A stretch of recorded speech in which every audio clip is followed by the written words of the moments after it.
Bonjour tout le monde. Quand la mère nous a accueillis sur cette terre, elle a prononcé ce grand mantra. Je vais vous conduire vers le réel. Cela veut dire peut-être que nous n'étions pas vraiment dans le réel, même si nous avons des corps, que nous touchons les choses avec nos mains. Mais qu'est-ce qu'elle a bien voulu nous dire, puisque le réel, on est dans le réel. Le réel est partout, puisqu'on peut le voir avec nos yeux, on peut le toucher avec nos mains, on peut le goûter. Pourtant, le réel fait partie de notre vie. Et qu'est-ce qu'elle a voulu dire en réalité? Vous savez, des fois, on entend des mots, on entend des phrases, et puis chacun les interprète à sa manière.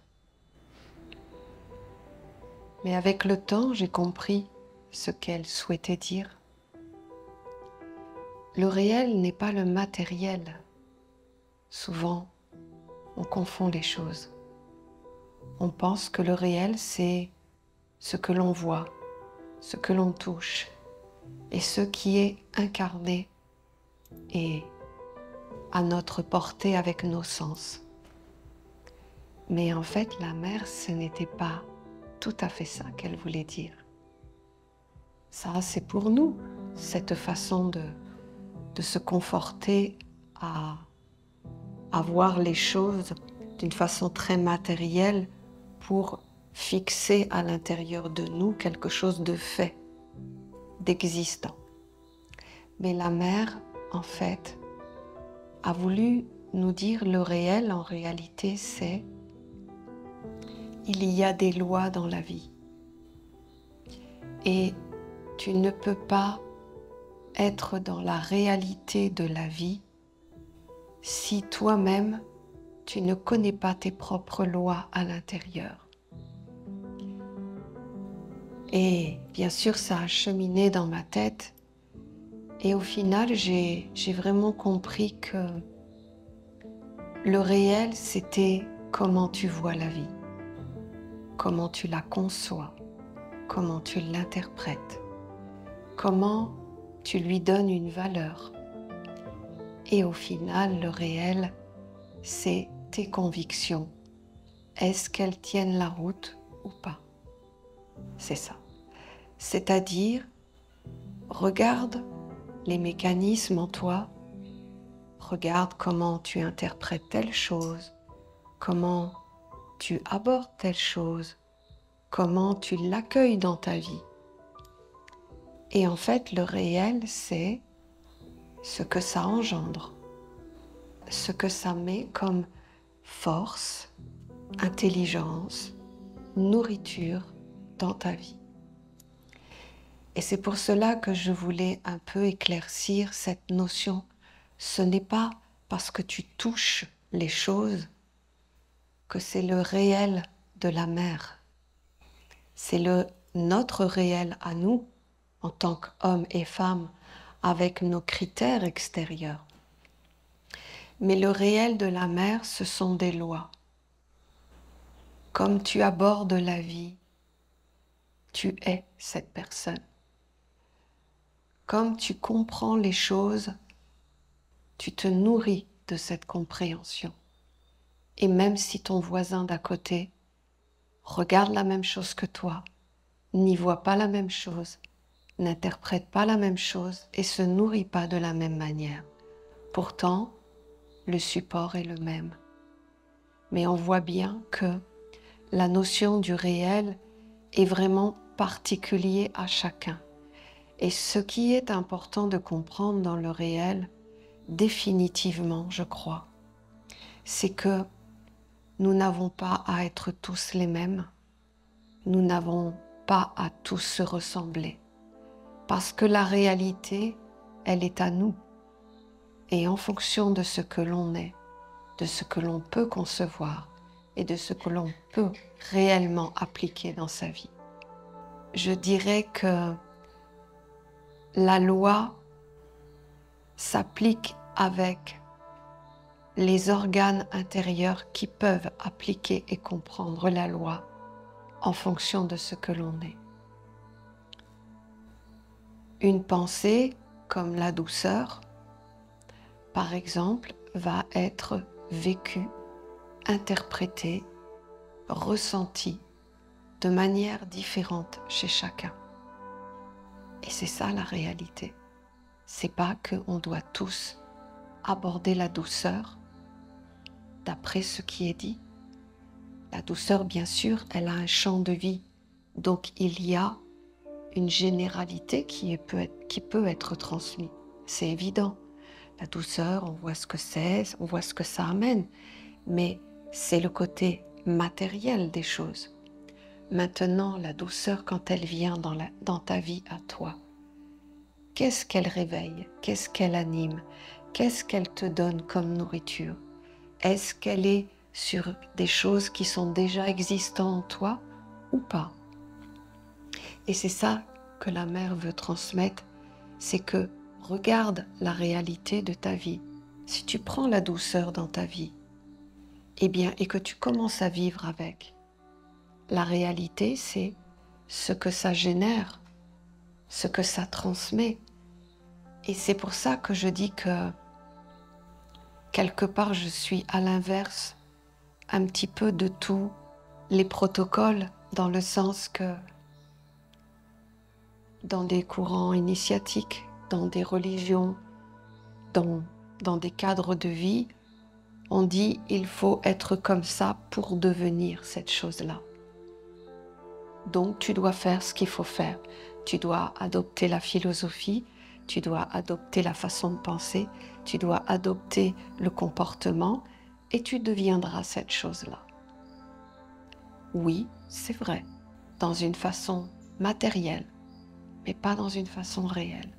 Le réel, c'est ce qui va vivre de l'intérieur de toi et qui va donner le champ de vie à la chose qui t'est proposée à l'extérieur. S'il y a union, cohésion, lien, alignement intérieur, c'est le réel. Cela veut dire finalement que le réel est une façon de voir la vie, la vôtre, avec tout ce que vous portez à l'intérieur de vous. Et nous ne voyons pas la vie de la même manière. Nous concevons la vie d'après ce que nos organes travaillés, affûtés, affinés, nous permet de voir la vie comme elle est. C'est pour cela que j'aurais envie de dire que on ne peut pas toujours tout unifier. On ne peut pas demander à tout le monde la même chose et on ne peut pas exiger à tout le monde les mêmes capacités parce que nous ne sommes pas les mêmes. Et même si nous parlons de la même chose, nous ne l'entendons pas de la même manière. Nous ne la vivons pas de la même manière. Et la mère dit, le réel, c'est ce que tu vis, toi. Pas ce que tu dois vivre, ce que tu vis, toi. C'est-à-dire, sois dans l'état des lieux réels, dans le vrai dosage de ce que tu es, dans la vraie vision de ce que tu es, dans le réel en fait. C'est-à-dire, il n'y a pas de supposition, il n'y a pas de peut-être, il n'y a pas d'idéal. Bien sûr qu'il y en a toujours, mais quand la mère te dit sois dans le réel, c'est sois dans l'objectivité de ce que tu es et connais-toi, toi, avec tes mécanismes. C'est pour cela que la vie est tellement compliquée quelque part parce que on parle de sujets, on parle de choses et on a toujours l'impression que ce qu'on est en train de dire, bien la personne va l'entendre comme on l'a dit, comme on l'a compris, comme on le voit. Mais en fait, ça ne se passe pas comme ça. Vous voyez, la vraie compréhension se fait par les yeux. la révélation de l'âme à travers les choses. C'est pour cela que le côté matériel est la finalité de l'histoire. On peut toucher, on peut voir, ça a traversé toutes les sphères de l'être, ça a traversé la pensée, ça a traversé le sentiment et ça a donné, en utilisant les lois de la matière, ça a donné quelque chose de concret. Mais en réalité, à l'intérieur, tout ce qui est fait avant, nous ne sommes pas du même monde, même si nous sommes du même monde. Mais notre monde, notre univers à l'intérieur est totalement différent. Et ça a été ma grande confrontation de la vie, bien souvent. Parce que quand je disais des choses, j'avais l'impression qu'on avait compris. Et quand j'ai vu que des fois dans des cercles où j'expliquais une chose, je transmettais une chose, pour moi, c'était clair, j'avais donné les détails, j'avais essayé de donner plein de pistes, des exemples et tout ça pour que, pas forcément ce que je dis, mais ce que je souhaite essayer d'amener comme intelligence plus large, avec les mots que je positionne, on va forcément comprendre. Eh bien, la réalité de la vie, non. Non, parce que je vois que des fois après, eh bien, ça a été compris d'une certaine manière, ou alors ça n'a pas été compris du tout, ou ça a été compris de travers. Et vous voyez, c'est ça qui fait la beauté de la vie et qu'il faut arrêter de se mettre une pression, parce que je vois tellement de choses qui sont fatigantes à la fin, où on se dénigre, où on se valorise, où on essaie d'être conforme à une image, où on essaie d'être dans le protocole extérieur, mais ce n'est pas nous, c'est des orientations. Il y en a qui donnent des indications à l'extérieur, mais profondément, il faut que vous soyez conforme avec vous-même. Il faut que la douceur que vous allez prendre comme exemple de votre vie soit vécue avec votre vie intérieure. Elle n'a pas besoin d'être identique à celui qui est à côté de vous, qui va aborder la douceur et qui va le vivre d'une autre manière. Ce n'est pas pour ça que cette personne à côté de vous est plus ou moins que vous. Elle aborde la vie, les choses, les orientations en fonction de ce qu'elle est. Et c'est ça le réel de la vie. Ce n'est pas l'idéal. L'idéal est l'orientation. L'idéal est quelque part le moteur de notre vie, parce que même au jour d'aujourd'hui, tel que nous sommes, si nous parlons, je pense que ça va être commun pour tout le monde, si nous disons, voilà, notre objectif serait d'être dans la sérénité. Je pense que tout le monde a envie un peu de vivre ça à l'intérieur. Eh bien, vous voyez, la sérénité ne sera pas vécue de la même manière chez chacun. Elle sera vécue avec tout ce que vous portez à l'intérieur, tout votre dynamisme de la vie, tout votre souhait de paix intérieure, de calme, de douceur et ainsi de suite.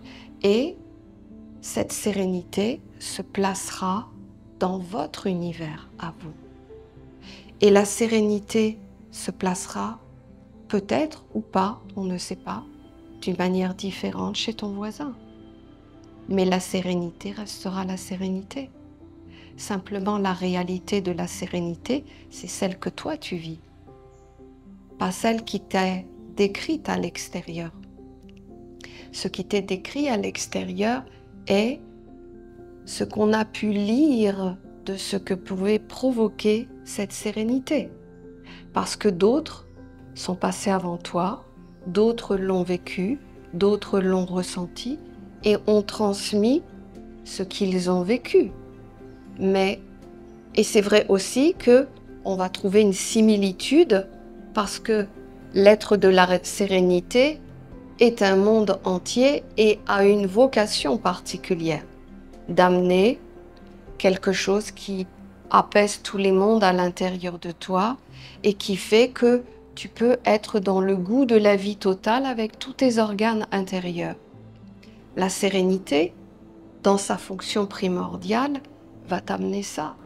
Mais toi, tu vas le vivre d'une certaine manière et peut-être que 10 ans après, tu vas le vivre d'une autre manière.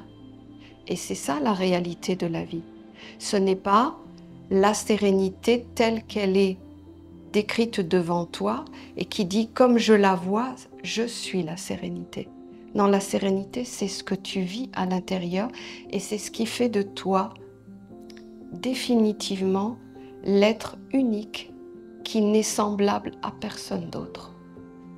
Et des fois, je parle avec des êtres et j'ai eu une discussion il n'y a pas très longtemps de quelqu'un qui me disait « mais je ne suis pas parfaite, j'ai encore plein d'imperfections en moi et je ne peux pas quelque part être le modèle parfait de ma fonction. » Mais moi j'ai envie de te dire, ce que tu es parfait, parce que tu es un tableau inachevé. Mais tu as conscience qu'il est inachevé. Par contre, ça ne fait pas de toi ce tableau. Ça fait juste une œuvre inachevée. Ça fait juste de toi quelqu'un qui a compris, qui a vu dans la réalité des choses qui n'étaient pas dans la perfection de ce que tu souhaites de toi. Et c'est parfait, c'est juste, c'est le réel de ta vie. On ne peut pas émettre un jugement sur ce que tu es. C'est impossible, parce que la vie n'est pas terminée. Nous avons encore tellement de choses à faire, tellement de choses à perfectionner en nous. Pas dans le modèle extérieur. Le modèle extérieur est l'orientation. Mais nous avons tellement de choses à faire à l'intérieur de nous. Pourquoi, au fond? Pas pour être conforme à un protocole, pour être soi-même dans la satisfaction en se disant « voilà, c'est comme ça que j'aime être, c'est comme ça que j'aime respirer, c'est comme ça que j'aime voir la vie ». C'est vous le baromètre, définitivement, de toutes les choses qu'on a pu vous proposer à l'extérieur qui sont justes, qui sont un idéal, qui sont peut-être des fois pas très loin d'être réels dans votre vie. Mais quoi qu'il en soit, ce qui doit être juste, c'est vous. Parce que vous devez être dans avoir aligné à l'intérieur, ou plutôt posé à l'intérieur de vous, tous les étages de votre être pour être dans les meilleures dispositions de votre vie, pour laisser vivre votre âme, s'exprimer votre âme à l'intérieur et que des mondes qui habitent votre être ne soient pas en rébellion, ne soient pas en demande, ne soient pas à toquer à votre porte en disant « je suis là, il faut que tu me donnes à manger ». Organisez votre vie, soyez conscient de tous les étages de votre vie, donnez ce qui est nécessaire, bien sûr, dans la noblesse de votre être. Donnez ce qui est nécessaire à votre corps, à toutes les régions de votre corps, pour qu'en fait, il puisse être nourri quotidiennement, que vous ayez ouvert les portes pour qu'il aille se nourrir à l'extérieur, peut-être dans un travail épanoui, peut-être dans un couple épanoui, peut-être dans une façon de penser épanouie, peut-être dans une communion avec la nature épanouie. Tout ça, ce sont des facteurs extérieurs d'alimentation. Vous voyez? Parce que nous sommes des êtres incarnés, nous sommes des corps, pas que ça.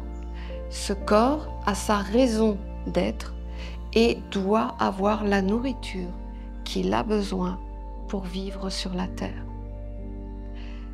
Nous ne devons pas être dans les excès de la spiritualité où il y a abstinence surtout. Tu ne peux pas manger, tu ne peux pas boire un petit verre de vin en mangeant. Je dis ça parce que on me les pose ces questions. Est-ce que j'ai le droit? Est-ce que j'ai le droit de m'habiller comme ça, de boire un petit verre de vin en mangeant, voilà, d'aller écouter du rock, voyez, des choses comme ça. Faites ce qui est conforme à vous. Faites ce que vous avez envie de faire, à condition que ce ne soit pas ces mondes-là qui priment dans votre vie. Parce que même si vous faites toutes ces petites choses à l'extérieur, c'est juste pour donner la nourriture à votre corps pour que, en fait, il vous laisse intégrer les valeurs de votre âme à l'intérieur et qu'à l'intérieur, tous les mécanismes de concepts, de croyances, d'idéologie se posent dans une réalité de ce que vous êtes. C'est ce qu'on appelle la connaissance de soi. Pas de connaître ses goûts, ses envies. Les goûts, les envies, c'est banal. C'est des choses, en fait, vous devez même pas vous poser la question. Il n'y a pas d'interdit. Le seul interdit, c'est votre équilibre à vous. C'est que vous soyez, comme je le dis, tous les étages de votre être doivent être nourris et pas de votre sacrifice de lumière intérieure, absolument pas.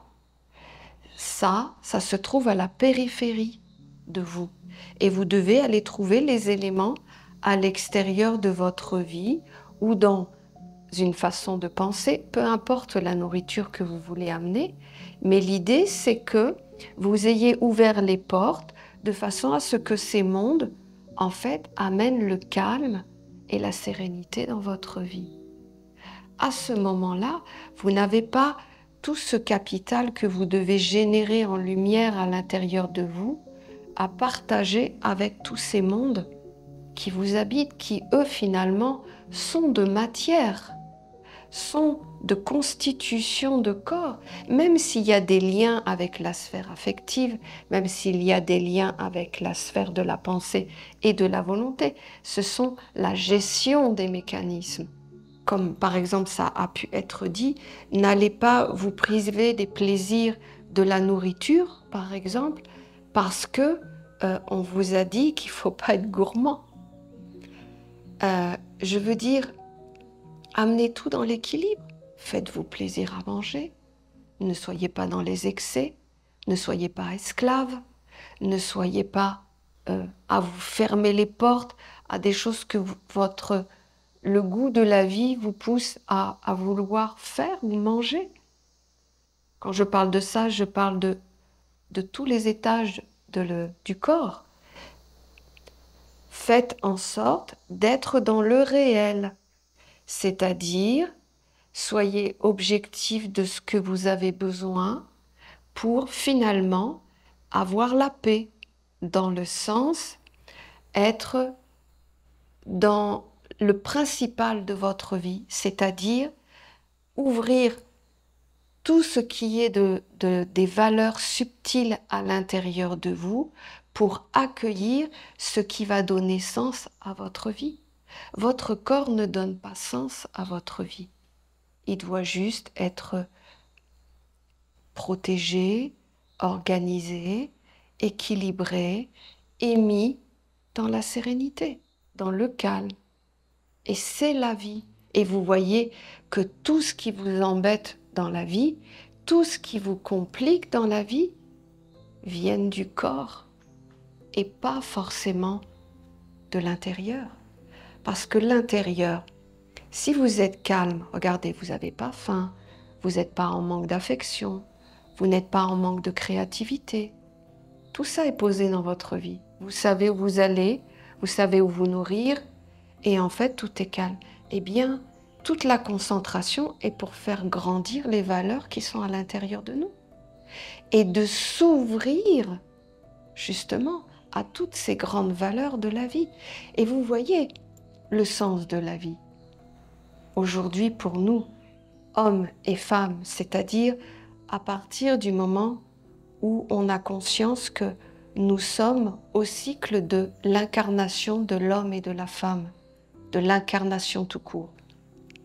Nous ne sommes plus des pierres, nous ne sommes plus des végétaux, nous ne sommes plus des animaux, mais nous sommes des hommes et des femmes.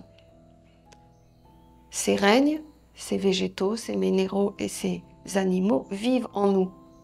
C'est ce qui fait qu'aujourd'hui nous sommes des hommes. Parce qu'ils ont instauré leur monde à l'intérieur de nous et eux nous ont apporté une qualité. Le monde des minéraux ont apporté cette fameuse stabilité, cette permanence, là où on peut être solide, où on peut partir de quelque chose et aller vers. Quand les végétaux nous ont construit notre règne à l'intérieur, ils nous ont communiqué le partage, la subtile, les échanges, la fécondation et tout un univers qui est inscrit à l'intérieur et qui vit en nous. Quand nous sommes arrivés vers les animaux, nous avons compris que nous pouvions vivre à plusieurs, que nous sommes aussi indépendants mais collectifs, que nous avons aussi des instincts de création en nous. Et aujourd'hui, nous sommes dans le règne de l'homme. C'est quoi le règne de l'homme? C'est la séparation des mondes. C'est le subtil et l'épais. C'est la connaissance de ce qui est essentiel et de ce qui n'est pas. C'est l'œuvre alchimique de la vie. C'est-à-dire qu'on sépare ce qui n'est pas de la lumière pour laisser à la matière ce qui est matière. Il y a plein d'autres choses aussi. Il y a l'individualisation. C'est quoi l'individualisation? C'est bien s'extraire d'un tout. C'est apparaître d'un tout. C'est montrer qu'il y a une identité, une chose particulière et que nous sommes un monde en tant que tel totalement autonome. Nous avons le choix de notre vie. Nous ne sommes plus une âme groupe comme les animaux où tous les chiens vont fonctionner un peu de la même manière. Ils vont tous faire la même chose et ils vont tous suivre un mouvement de la vie qui ne les rend pas autonomes. D'une manière générale, on va dire ça. La particularité de l'homme et de la femme, c'est cette grande extraction du tout pour nous rendre individualisés, c'est-à-dire que nous, en tant qu'hommes et femmes, nous récupérons un capital universel qui est identifié à un seul corps. Ce seul corps, il est forcément unique. Mais nous avons à l'intérieur quelque chose de collectif, un assemblement d'outils, de particularités qui nous montrent qu'on a de quoi fonctionner seul. Bien sûr, il y a besoin d'interaction avec le monde, mais ça fait partie de l'environnement de la vie. Mais fondamentalement, quand tu regardes l'individu, on parle d'un microcosme, macrocosme. C'est-à-dire qu'en fait, on a tout en nous. C'est ce que la mère essaie de nous faire comprendre. On a tout en nous et on a tout d'une façon unique. Pas la même chose que mon voisin. Pourtant, il a aussi une tête, un cœur, une volonté. Mais il y a d'autres facteurs héréditaires, environnementaux, sociétals, qui fait qu'on ne porte pas les mêmes valeurs. Vous voyez, en islam, le mariage n'est pas le même qu'aux États-Unis. La valeur n'a pas la même. Pourtant, l'extérieur est pareil. Ça veut dire la même chose. Mais on ne l'aborde pas avec les mêmes valeurs. Je suis dans deux extrêmes exprès. Ce qui prouve que sur une valeur extérieure, on va forcément nous l'interpréter, le vivre avec notre univers à nous.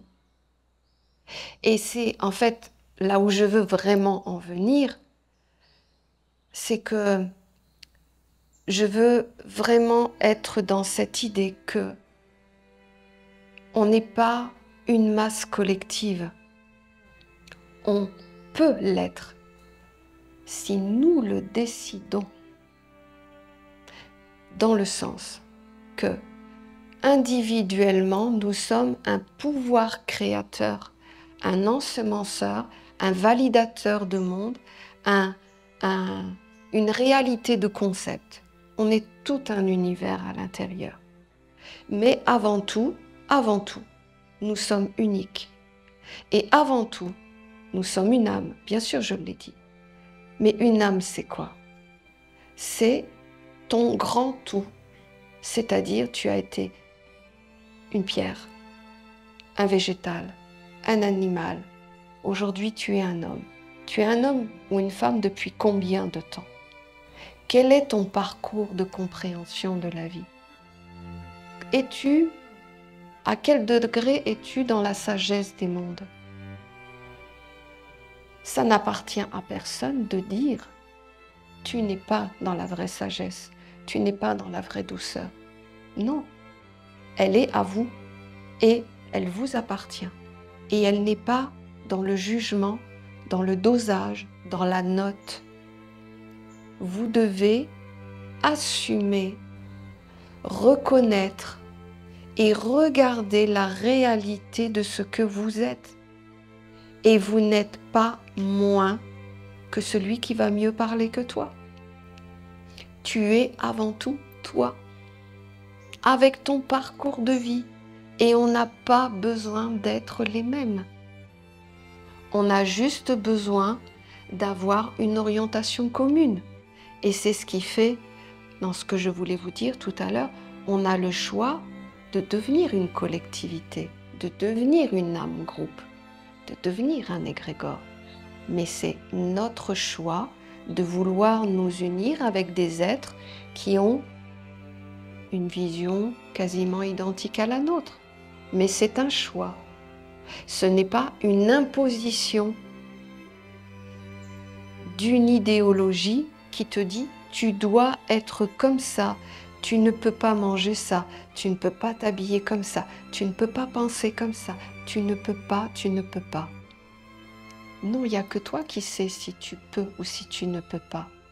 Bien sûr, là du coup, c'est très difficile parce que vous êtes le propre juge de votre vie. Vous devez vous-même vous raisonner. Vous devez vous-même vous limiter à des excès qui vous rendraient esclave. En fait, la responsabilité vous incombe.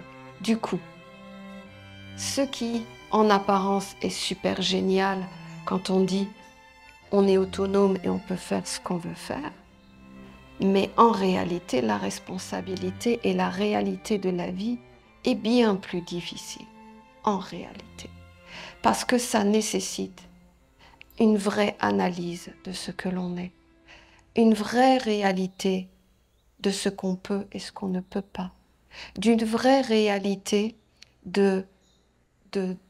d'assumer ce que l'on est sans filtre, sans jouer, sans soi-disant protocole extérieur.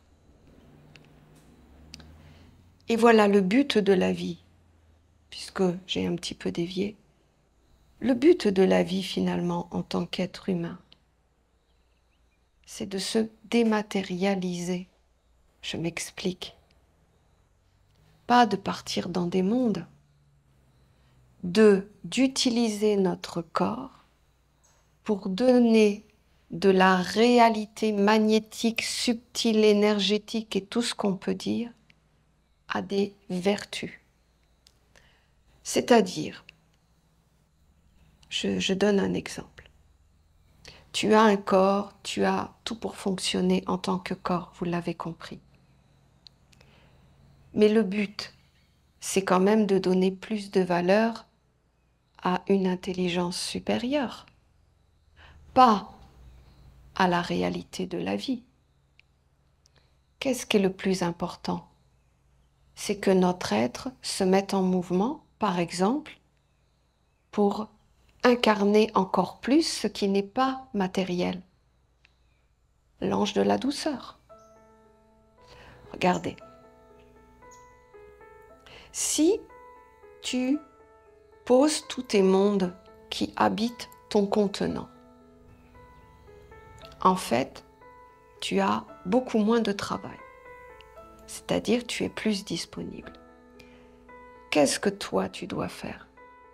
Eh bien, amener à toi des intelligences, une sagesse de la création de la vie, pour lui donner réalité, pas matériellement, dans une transmission de ce que peut générer une tête, un cœur et une volonté.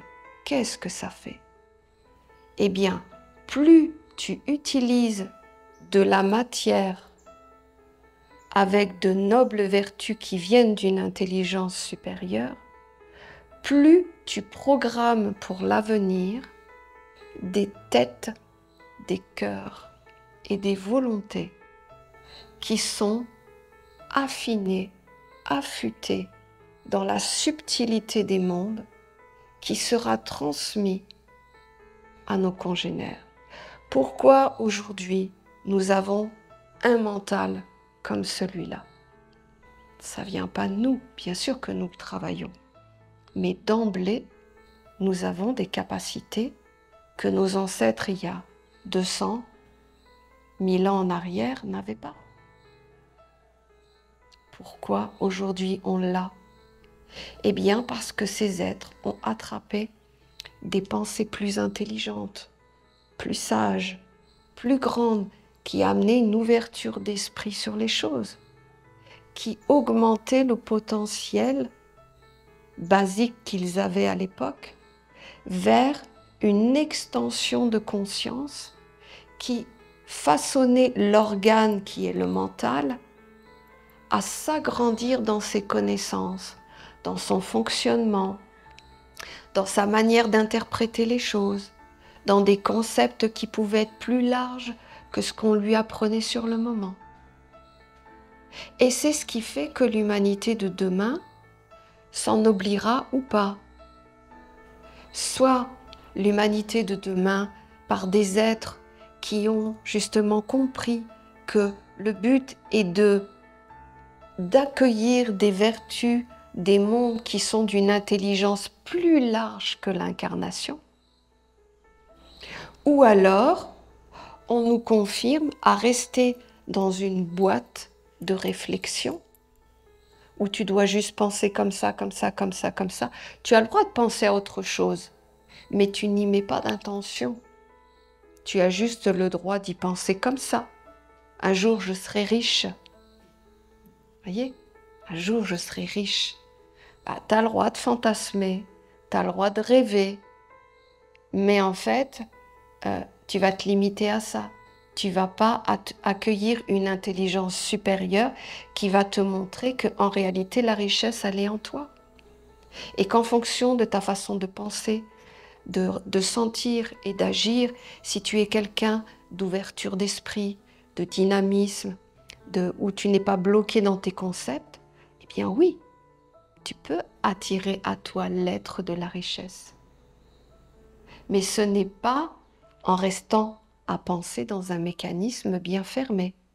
Ça enferme définitivement le mental. Alors que si d'autres arrivent et dépassent cette petite boîte en allant dans des sphères plus hautes, plus sages, plus universelles, plus grandes, à la découverte de la création de la vie finalement, et que tu le fais vivre à l'intérieur de toi, eh bien, quelque part, tu fais apparaître ce qui n'était pas là. Tu augmentes le côté plus grand que la matière à travers tes organes. Je ne sais pas si vous me suivez, mais ce sera à réfléchir. Ce que je veux dire, c'est qu'au final, nous venons pour, quand nous allons quitter la terre, on puisse nous identifier, pas à ce qu'on a fait matériellement, mais à la qualité d'être qu'on a transmis, qu'on a vécu et qu'on a partagé.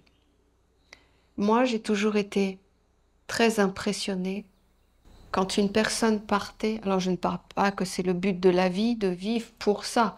Je schématise, c'est parce que le entre-deux, je n'en parle pas, mais il n'y a rien de plus beau que quand une personne part, on ait des yeux et un regard et une intention du cœur en disant cette personne, elle est vraiment belle parce que toute sa vie, c'était la générosité incarnée.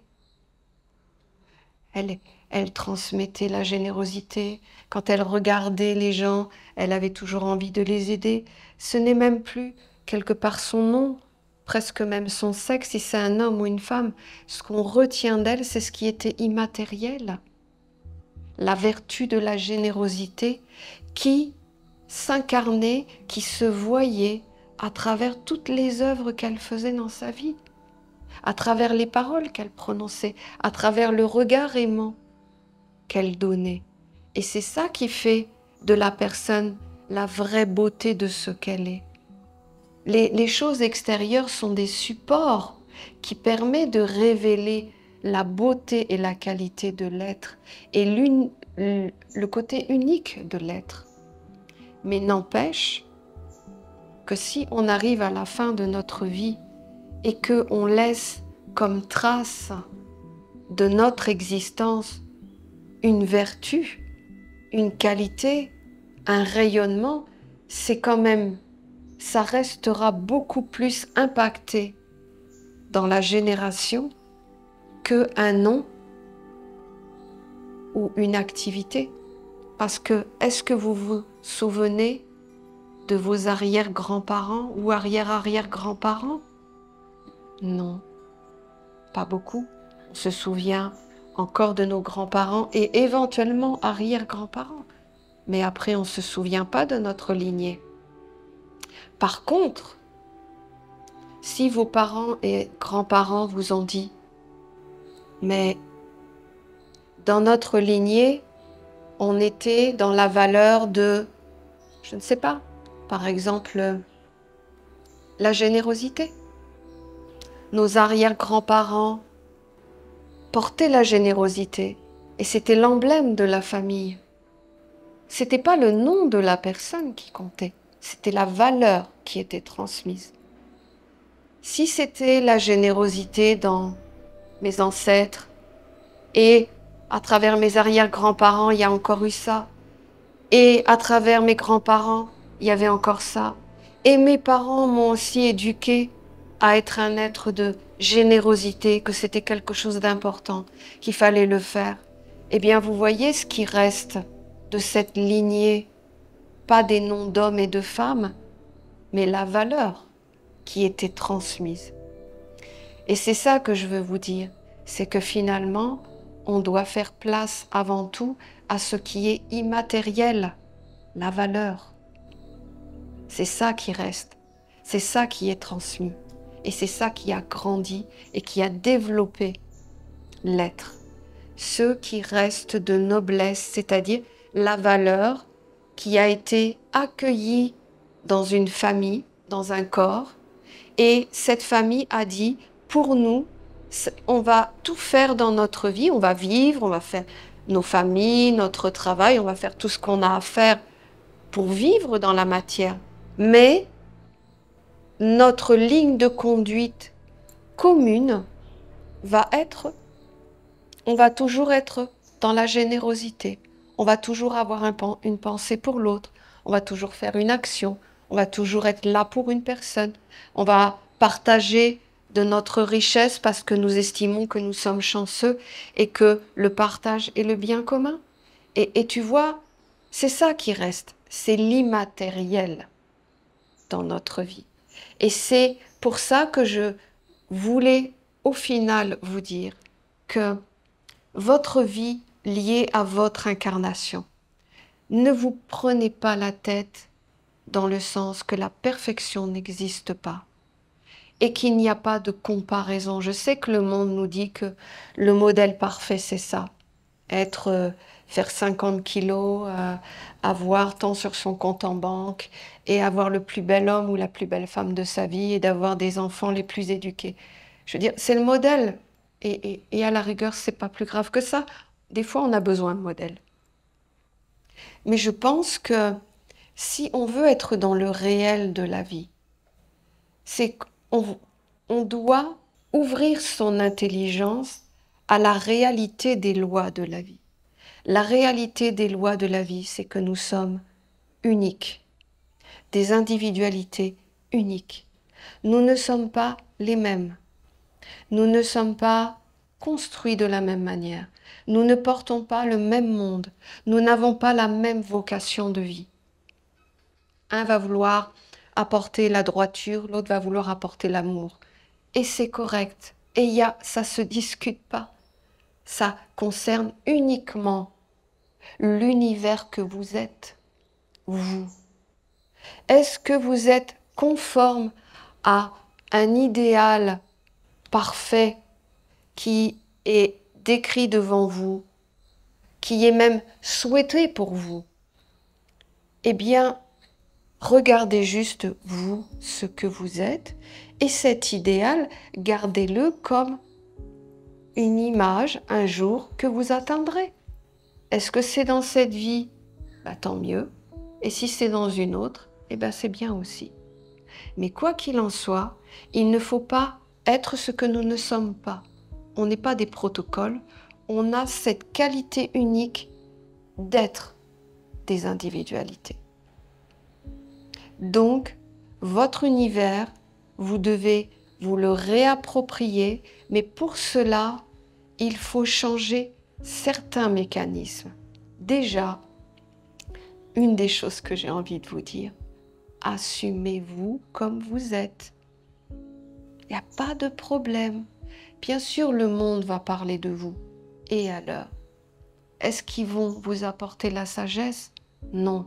Est-ce qu'ils vont vous apporter le bonheur? Non.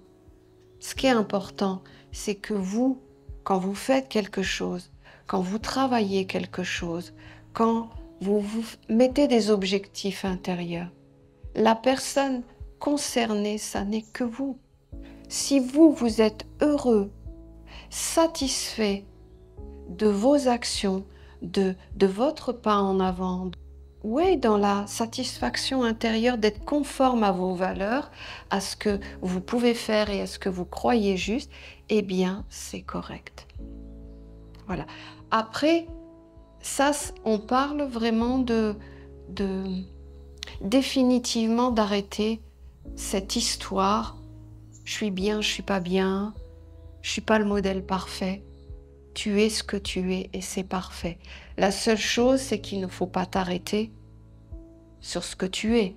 Il faut toujours essayer d'être dans l'affinement des choses, parce que le but de la vie aussi, c'est de comprendre la réalité de ce qui nous est proposé comme perfection. Donc d'y aller pour mieux comprendre les choses en les vivant, mais ne pas cacher son monde intérieur et gesticuler à l'extérieur conforme à l'image extérieure pour dire finalement, regardez, je suis conforme à ça. Mais si intérieurement c'est pas vrai, vous n'allez pas être heureux. Vous allez même être malheureux de ne pas pouvoir vous révéler comme vous êtes, de ne pas pouvoir vous manifester comme vous êtes, de ne pas mettre en lumière vos capacités du moment, parce qu'on a tous besoin d'être motivés dans la vie. Si tu souhaites devenir peintre ou dessinateur et que tu sais juste faire un petit bonhomme au crayon, sois content de faire ton petit bonhomme au crayon. Mais dans ton intérieur, tu te dis, voilà, je vais me performer, je vais affiner mon truc, je vais apprendre, je vais me développer. Parce qu'en fait, mon objectif, c'est d'arriver à faire ce genre d'œuvre. Voilà. Mais ne vous cachez pas, ne vous sous-estimez pas. Il n'y a qu'une chose dans la vie. Avec vous-même, vous pouvez faire tout ce que vous voulez. Il y a juste une chose, c'est n'empiétez pas sur les territoires des autres. Ne vous occupez pas des autres.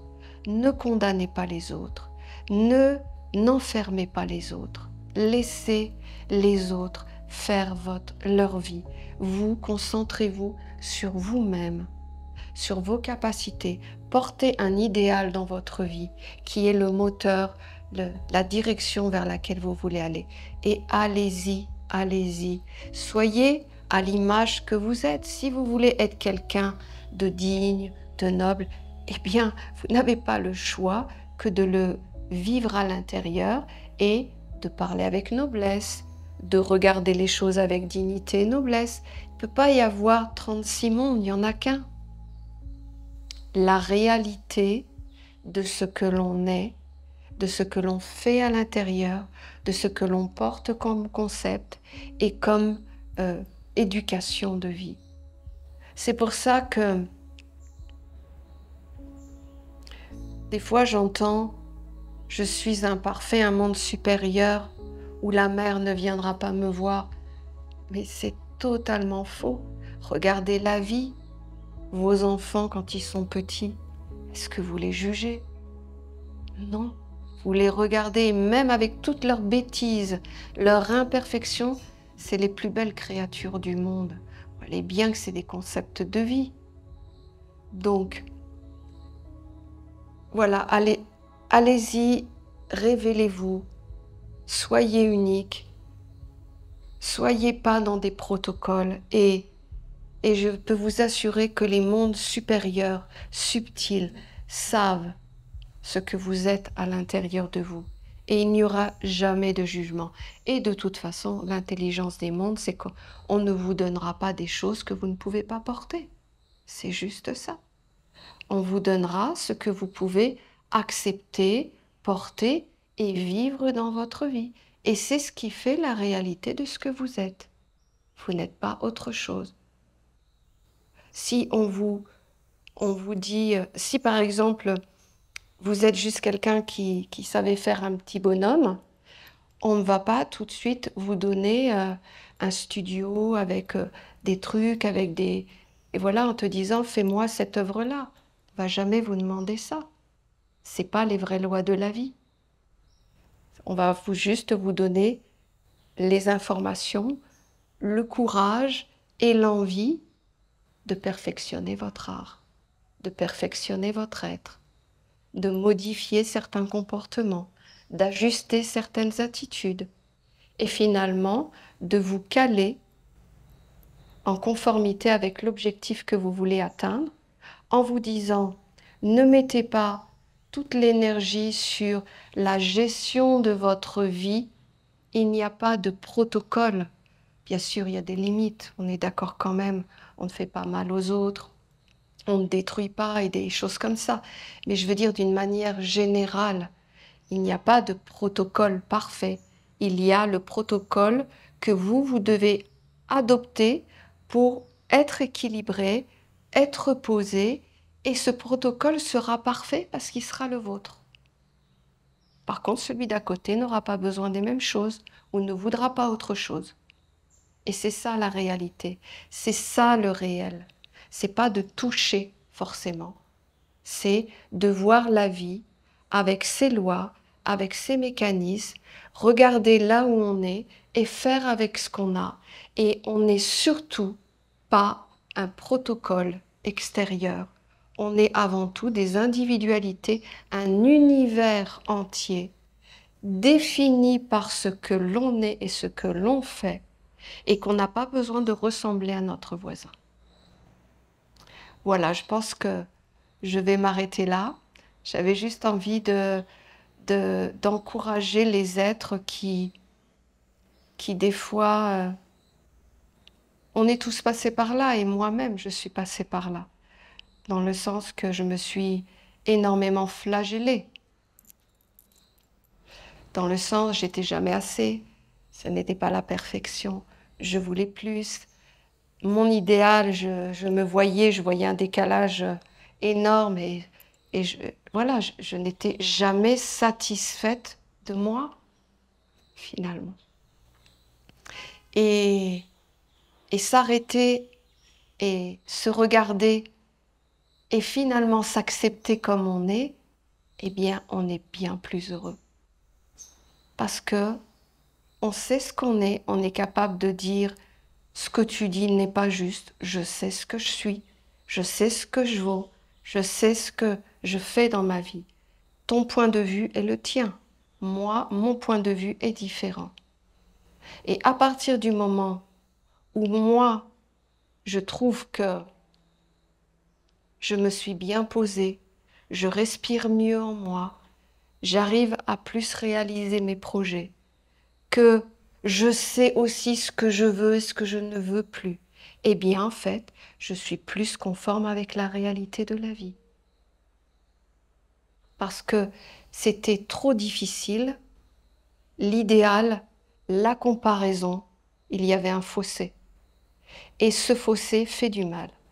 Parce que tu te dis, il faut que je fasse plus ça, il faut que je fasse plus ça. Bien sûr que tu y arrives, tu as de la volonté, mais en fait, tu fais souffrir tous les mécanismes à l'intérieur de toi. Parce qu'en réalité, cet idéal, tu peux l'atteindre, mais déjà, il faut savoir sur quoi tu dois partir. Et sur quoi tu dois partir? Ben, sur ce que tu es. Et sur ce que tu es, c'est la perfection des mondes, parce que c'est ce qui est. C'est le tableau qui est en train de se dessiner.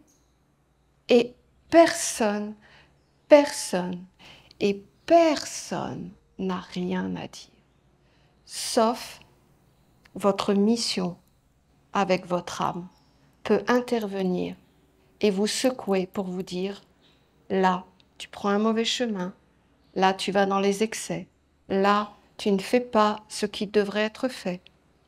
Il n'y a que la lumière intérieure, votre âme, qui peut vous dire si vous faites fausse route. Et certainement pas les êtres à l'extérieur qui eux-mêmes interprètent la vie en fonction du monde qu'ils portent en eux. Ils n'ont pas de leçons à donner aux autres. Ils ont juste à être, comme je vous faisais part tout à l'heure, l'incarnation de la protection, de la générosité. Et il n'y a pas d'explication. Il y a juste à regarder avec tous les organes subtils à l'intérieur de nous et la personne, on la voit. C'est tout. Elle n'a pas besoin de se justifier. C'est ce qui respire de vous et qu'avec votre tête, votre cœur, votre volonté, vous donnez l'expansion à travers la réalité de la vie. Et c'est ça que vous êtes. Vous n'êtes pas autre chose. Vous avez beau mal vous habiller, ou trop manger, ou trop, ça vous concerne. C'est tout. Ça ne concerne personne d'autre. Donc, pour moi, il n'y a pas d'imperfection. La seule imperfection qu'il y aurait, c'est de ne pas se connaître, d'être dans des illusions et faire des choses que vous ne pouvez pas faire. Vous serez en dehors de la réalité de la vie. La réalité de la vie, c'est voilà, pose-toi et tu es parfait tel que tu es et garde comme moteur un idéal que tu veux accomplir parce qu'il faut toujours avoir des buts dans la vie. Et mets-toi en marche. Point. Mais assumez-vous. Ne vous cachez pas. Ça ne sert à rien. Et ceux qui vous jugeront, eh bien, ils régleront leurs problèmes avec leur vie intérieure et leurs mécanismes. Mais ça ne vous concerne pas. Voilà. Je vais donc vous souhaiter une belle journée. Et puis, voilà, soyez heureux et fiers d'être ce que vous êtes. Vous êtes dans la perfection de la réalité de la vie. Et c'est ça qui est beau. Merci et belle journée.